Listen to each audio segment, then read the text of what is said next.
Hey guys, Yeshua here. Thank you so much for taking your valuable time to watch this video. So, I am on the precipice of doing something that definitely felt unthinkable just a few years ago, and that is authoring my debut book. And it's called The Gideon Complex. I am so excited for you guys to get your hands on it and most importantly, get your hearts into it. And so I've had a few people ask me, what is the book about? And rather than attempt to sort of explain it, I figured let me do something even more exciting than that, which is to share a chapter from the book. So I'm going to read chapter 1 from the book, and hopefully this will whet your appetites to want to get a hold of this book, share it with every person you love or hate for that matter. So without further ado, let's get straight into it. The Gideon Complex in chapter 1 is simply called Mighty Zero. I hope you guys enjoy this. I risk scaring off some readers by beginning our journey together, sharing a horrid experience. But I certainly guarantee losing the best of you should I choose to self-edit or tell anything other than the hideous truth. I must confess that I am terrified at the thought of exposing myself, especially because once you publish, you cannot control who chooses to read your words. Nevertheless, we must forge ahead, and forge we shall. Buckle up, don't forget to bring some empathy along, and let's see what this journey has in store for us. Let me render an early disclaimer. This book does not constitute advice. It is an uneducated attempt to articulate observation. This is not a Bible commentary. It is hardly an autobiography, nor is it a self-help book. The best way to describe it is an unraveling of sorts. Everywhere felt uncomfortable. I was left feeling like a camel in an aquarium. Saying I felt completely lost would be neglect on my part. That would fail to even begin accurately describing my struggle. The scary reality is that one can wake up one day and have their mirror reflect a complete stranger. This might prove to be the single most confusing stanza in this entire offering. I'm articulating a whole lot without providing any real sense of cohesion. My sincerest apologies. I promise that this will all make sense as you dive deeper into the chaos that is this book. Is there a greater prison than becoming a caricature of oneself? I'm not even remotely rhetorical with this inquisition. I do genuinely desire to know. We all inherit these well-knit preconceptions of who we are supposed to become. Deviating from that image has the potential to deflate even the most optimistic among us. I pray that every single reader that stumbles upon this book in search of an early release from their cell will find the freedom they so eagerly crave. I regularly share the fun fact that my phone book has more than 1,000 contacts, and it has always been a source of great pride for me. I reason with myself that this fact proves that I am someone that others will readily count on. There might be a more underlying motive for my need for this validation. My lived reality is that I'm a person who periodically tussles with the superhero complex. My phone book presents 1,000 candidates to potentially help me fill in the blanks.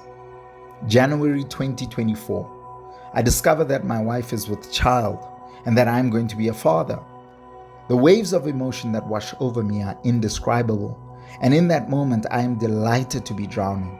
I've always wanted to be a father, and suddenly, I find myself in the surreal vortex. I can barely remember any of the events during that week, yet the raw emotion is still so tangible, I could touch it. I recall being a relatively anxious teen during those formative years. It feels like I have blinked, and next thing you know, I'm getting ready to be someone's dada. Excited is a cheap description. It must have been 3 months after this life-changing discovery. I had turned 33 and I was entering my Jesus year. This is the year where everything in my life would finally click, right? Except it didn't quite play according to that script. I remember driving home one evening after work and suddenly feeling overcome with a deep sense of despair and grief.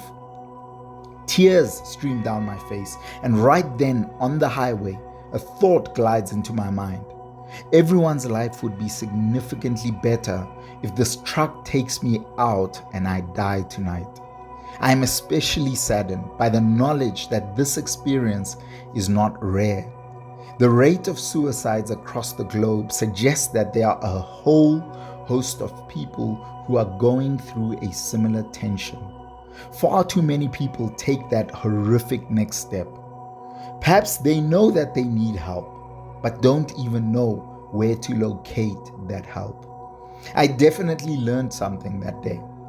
I too need some serious help. I need it with haste, but more on that later. I present to you Gideon, a person whose life experience has haunted me for the better part of a decade. Dear Gideon, I read about your life and I resonate, my guy. Let me set the scene for you. The Israelite nation are under a 7-year oppression at the hands of the Midianites. Gideon is an Israelite who lived during this biblically recorded period, found in Judges chapter 6 and 7. On occasion, the Midianites would bring buddies to tag team in their bullying of Israel. These nations included Amalekites and other eastern peoples. The Midianite bullying tactics aren't your lower grade, typical American high school film plot type tactics. The Midianite tactics were elite. They would wait for the Israelites to plant their crops, and when they, the Israelite nation, were ready to harvest, their enemy would reappear on the scene. They would then destroy the crops and dispossess them of their animals. I have a vivid memory of being bullied in school, and it was the pits. You dread your existence because you feel stuck in a level with a boss that feels impossible to defeat. It is a paralyzing ordeal. The only thing worse I can think of than being bullied is having an imaginative and patient bully. Can you imagine your bully brainstorming to come up with more creative ways to deepen and prolong your suffering?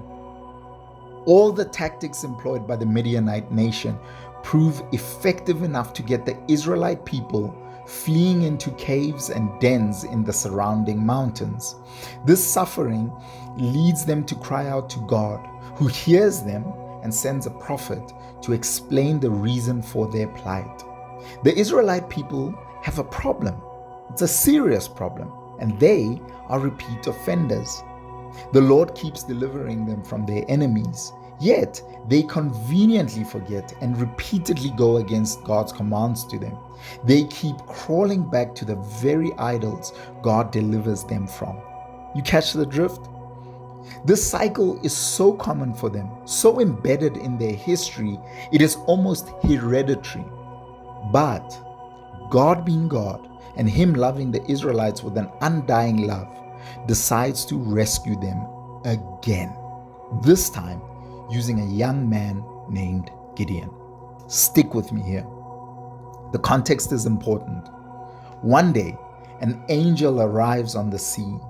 The angel shows up to the house of Joash and parks under a tree. Meet Joash, Gideon's father. Gideon is unaware of the celestial guest that has arrived at his abode.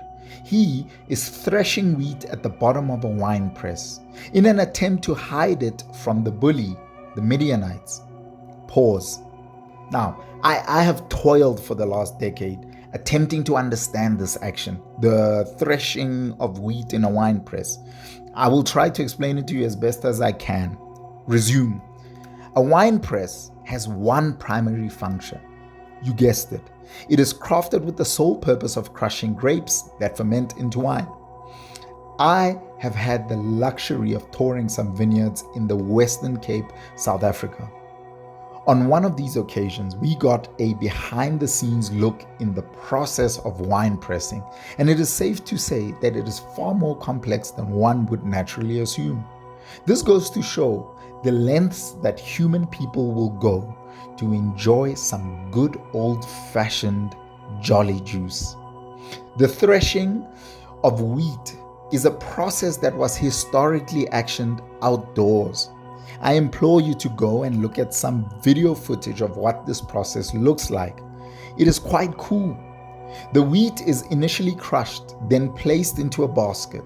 It will then be repeatedly tossed in the air, where the wind will blow the unwanted chaff away, leaving the unchaffed wheat in the basket.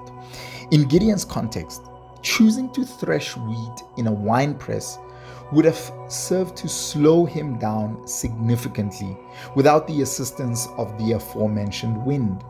This would have been something he understood. He deliberately chose to make this task more complicated for himself. Furthermore, what effects would his choice have had on the wine press itself? I am no wine expert, but something tells me that threshing wheat in a wine press could not have been particularly good for the wine press. Can you try and imagine the arduous effort to clean it afterwards? Surely the time to party would come eventually, and then the wine would need to flow. My unruly sense of humor likens threshing wheat in a wine press to cooking stiff pap in an air fryer. Pap is a kind of porridge in South Africa, which is made from maize meal. It takes more forms than the inhabitants of Cybertron. It is prepared either runny, soft, or stiff. Each form preferred for specific meals and occasions.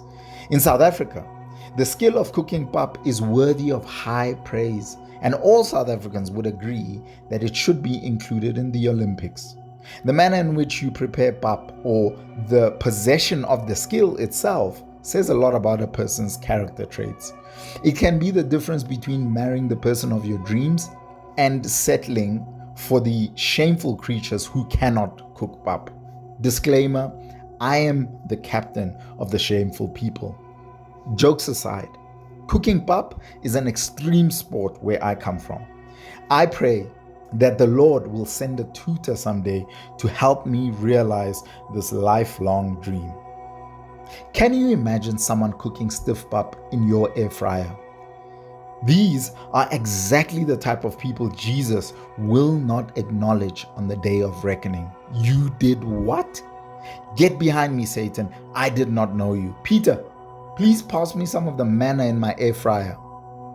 I hope this gives you the requisite imagery to grasp the level of fear that must have gripped the Israelite people. Gideon's fear of a bully led to him inconveniencing himself. He preferred the pain of threshing wheat at the bottom of a wine press than facing up to the pain of being bullied. In the midst of this madness and his heightened state of fear, an angel of the Lord appears to Gideon. I want you to pay close attention to the words the angel chooses to use when addressing Gideon. Judges chapter 6 verses 11 to 12. Then the angel of the Lord came and sat beneath the great tree at Ophrah, which belonged to Joash of the clan of Abiezriah. Gideon, son of Joash, was threshing wheat at the bottom of a winepress to hide the grain from the Midianites. The angel of the Lord appeared to him and said, "Mighty hero, the Lord is with you." Unquote. There is no need to say anything, Gideon. I feel you, bro. I mean, what kind of sick celestial humor is this? We get it. He's being a coward. Understandably so. He's threshing wheat in a wine press to hide it from his enemies. This would be like an angel of the Lord catching you cooking in the toilet because your neighbors are abusive and you don't want to even risk them catching a whiff of your activities. And while you are in the middle of this heinous act, as if an angel witnessing this is not embarrassing enough, he calls you a mighty hero. Are these the kind of jokes swinging around up there? I just want to prepare myself before I get to heaven. You know, I have a sensitive heart. Only, this wasn't a joke. The angel was not being disingenuous. In such cases, Two fundamentally opposing views can be true. God looks at Gideon and sees a mighty hero, yet Gideon looks at himself in the mirror and sees a mighty zero. Why is that? I arrived to the conclusion that Gideon has a complex, and for the purpose of preserving the poetic embroidery of this book, we'll simply refer to his complex as the Gideon complex. More on that later. Have you ever caught yourself feeling like a mighty zero? You listen to family and friends describe you and you're somewhat uneasy because their description leaves you feeling like an imposter. The person you're describing sounds brave, ambitious, and spectacular. That is most definitely not me. Have you ever wondered what people would think if they were ever exposed to the version of yourself only you know?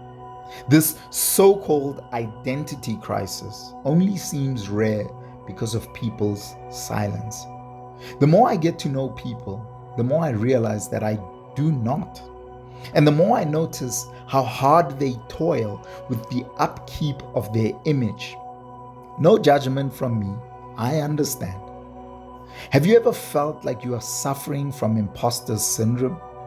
Living in someone else's shoes, enjoying the affection of their family and receiving plaudits for their exploits.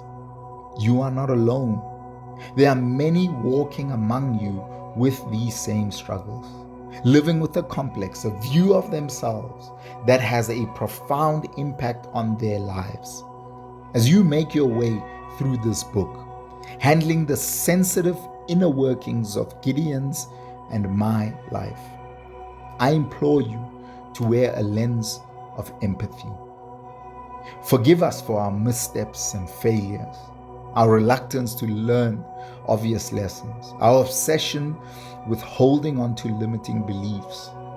But most importantly, learn to forgive yourself for the complex you may not even have been aware of. My hope is that this book will serve to nudge us in a direction where we accept who we are instead of holding on to who we are slaving to become. I will not be a voice speaking at you, but a presence alongside you, sharing his own tussle with this debilitating complex.